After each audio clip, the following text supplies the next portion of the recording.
Assalamualaikum warahmatullahi wabarakatuh. Kembali lagi di channel Safatudana. Di kali ini kita melanjutkan ulasan buku terkait dengan manajemen pendidikan sekolah ya, masih berbicara di bab 2 terkait dengan pengorganisasiannya. Oke ya. Nah, lanjut. Nah, di slide yang kedua ini kita akan berbicara terkait dengan asas-asas organisasi. Nah, di mana tentu di dalam organisasi itu harus ada sesuatu yang dicapai gitu ya, target-target yang harus dicapai. Nah, yang pertama adalah perumusan tujuan. Nah, tujuan ini kan merupakan nilai-nilai ya, nilai-nilai yang hendak dicapai, sesuatu yang dituju ya untuk melaksanakan sesuatu kerja. Jadi memang secara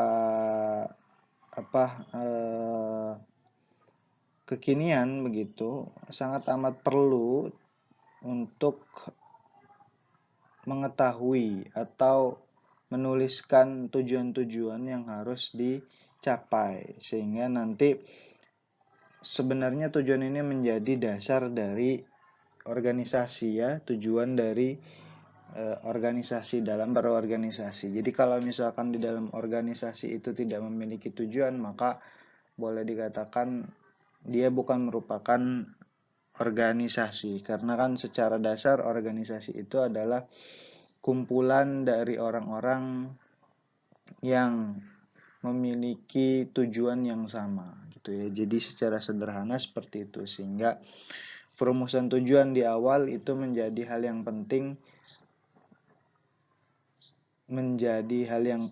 untuk dilakukan ya, terutama ini juga merupakan asas-asas organisasi yang memang harus dibuat dan diketahui. Jika tidak ada perumusan tujuan ini ya berarti dia bukan termasuk organisasi gitu ya. Nah, selanjutnya adalah pembagian kerja. Nah, secara sederhana untuk mencapai tujuan yang telah ditetapkan ya maka perlu ada perincian tugas-tugas dari anggota dalam organisasi. Jadi memang dirincikan gitu ya secara spesifik. Nah, tata kerja dalam organisasi dibagi-bagi ya sedemikian rupa, akan tetapi memang harus terkoordinir ya agar tidak bekerja sendiri-sendiri dalam organisasi ya kan.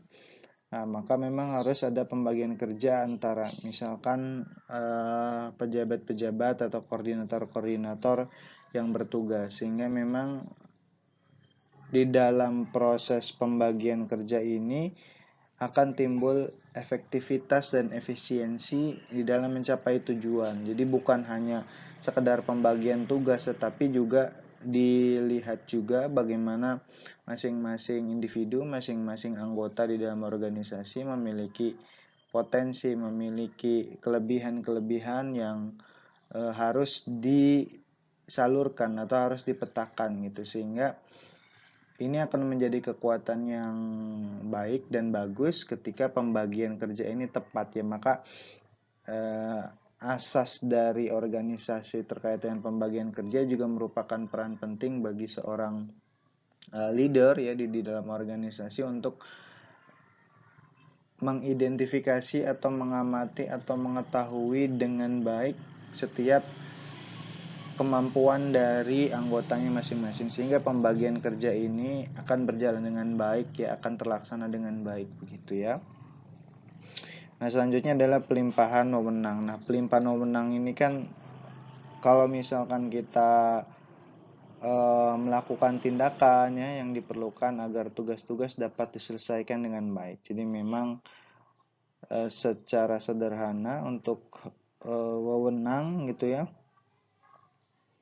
yang merupakan bisa digunakan ya, bisa disamakan dengan pelimpahan kekuasaan gitu ya. Nah, memang juga ada bermacam-macam ya terkait dengan pendelegasian gitu ya. Ada mulai dari wewenang rasional, hukum, tradisi, dan karismatik gitu ya. Nah, perlu diperhatikan juga kayak semacam untuk wewenang yang formal atau kelembagaan, itu tidak selamanya efektif mempengaruhi orang. Jadi memang juga harus diberikan batasan-batasan gitu ya. Khawatirnya di dalam proses pendelegasian ini akan timbul nanti penyelewengan gitu ya. Nah, itu yang harus dicermati gitu ya. Sehingga eh, memang di dalam proses pendelegasian ini kita harus melihat dulu orang tersebut gitu ya, apakah secara bisa kapabilitas dari segi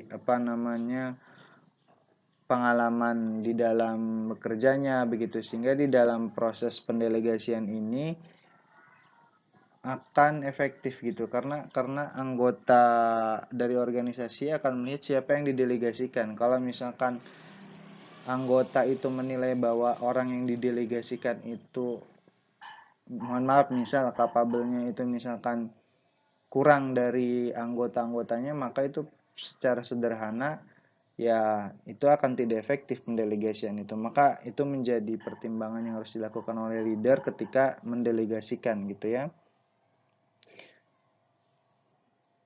Nah, contoh misalkan tadi ada wewenang terkait dengan pendelegasian terkait dengan hukum, yaitu ya wewenang yang bertindak atas nama organisasi. Kalau misalkan wewenang teknis, yaitu seorang dianggap pakar tentang sesuatu hal, jadi teknis gitu ya posisinya untuk pengambilan keputusan strategis gitu ya. Lalu misalkan ada wewenang yang berkuasa, itu sumber utamanya untuk melakukan tindakan gitu. Dan memang juga di dalam proses pendelegasian wewenang ini kan unsur yang menjadi dasar pemberian tanggung jawab itu kan ada dua ya, spesifikasi tugas, lalu kesamaan fungsi dan rentang manajemen. Jadi memang pendelegasian itu berlangsung efektif ketika para anggota organisasi itu tahu gitu, tahu di mana rantai komando, tahu bagaimana tupoksi masing-masing, sehingga ketika ada pendelegasian itu setiap anggota melakukan kerjanya, melakukan tupoksinya dengan baik gitu. Nah, itu juga akan membantu di dalam proses pendelegasian wewenang. Nah, bisa juga pendelegasian wewenang itu sebenarnya untuk menghasilkan organisasi yang efektif ya dalam mencapai tujuannya eh, dan mencapai kerugian yang sekecil-kecilnya gitu. Seperti itu ya, dari ketidakpastian. Gitu. Jadi memang tiga komponen di dalam asas-asas organisasi ini, dari perumusan tujuan, pembagian kerja, lalu ada pelimpahan wewenang, ini menjadi hal yang perlu diketahui ya, perlu diketahui di dalam rangka menjalankan sebuah organisasi agar organisasi berjalan dengan baik begitu ya. Ketika asas-asas organisasi ini sudah ada gitu ya, sudah diterapkan, maka insya Allah di dalam proses berorganisasi itu akan benar-benar mencapai target atau mencapai program yang sudah dibuat itu seefisien mungkin gitu ya, efektif dan seefisien mungkin. Dan insya Allah tidak ada kendala di dalam prosesnya begitu ya. Oke ya, seperti itu dari saya terkait dengan ulasan asas-asas organisasi. Assalamualaikum warahmatullahi wabarakatuh.